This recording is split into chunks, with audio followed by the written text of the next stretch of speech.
Mr. Burdick, go ahead and state your name for the record. My name is Matthew Burdick. Thank you. All right. And then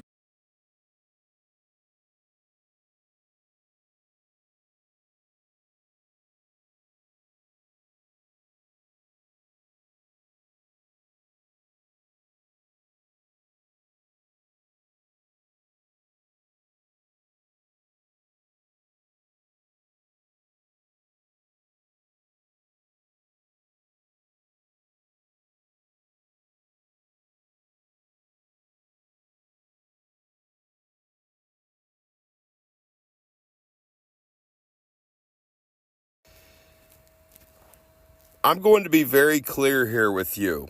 I've watched your interview. I realize you're not a particularly intelligent or well-educated man. My father is a police officer that exposed corruption in his own department. I can be a conservative and I can expose corrupt police without trying to be divisive between you and Mr. Ross. I'm going to be very clear here with you. I've watched your interview. I realize you're not a particularly intelligent or well-educated man. My father is a police officer that exposed corruption in his own department.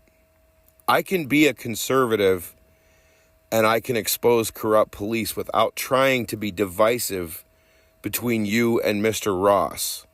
I know that in your weak, extremist mind, in which you lack complete clarity or perspective, that somehow because I'm a conservative, I'm supposed to support all police, but I was raised by a police officer who was like Serpico and exposed his own department. Secondly, I don't give a shit about your review. I care about you claiming that my causes are a fraud.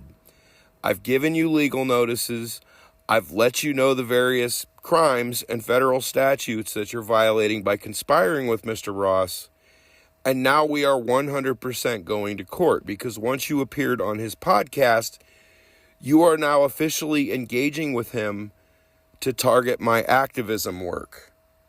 And so, as I promised you, I am slowly moving across the country as I'm working on various projects. I am 100% going to show up in your community. I've already spoken to the police. I've already spoken to the prosecutor. It is not a violation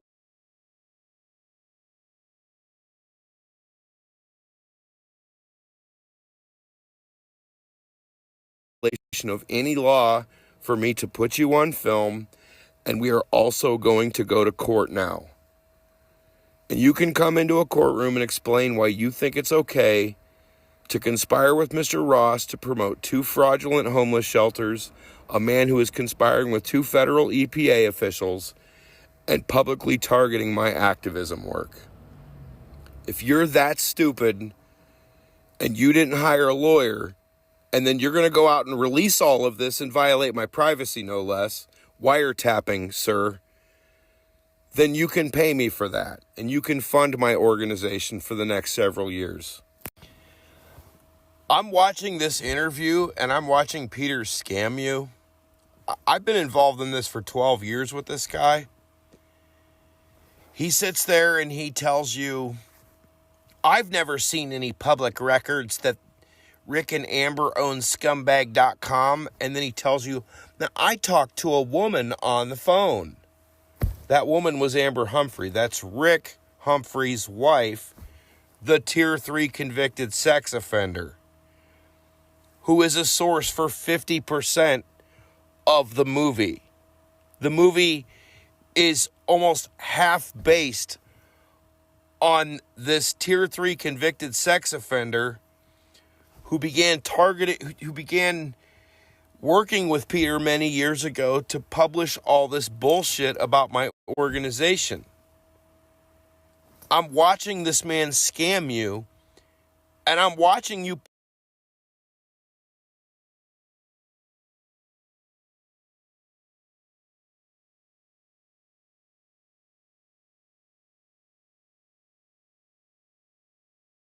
publicly laugh at me and mock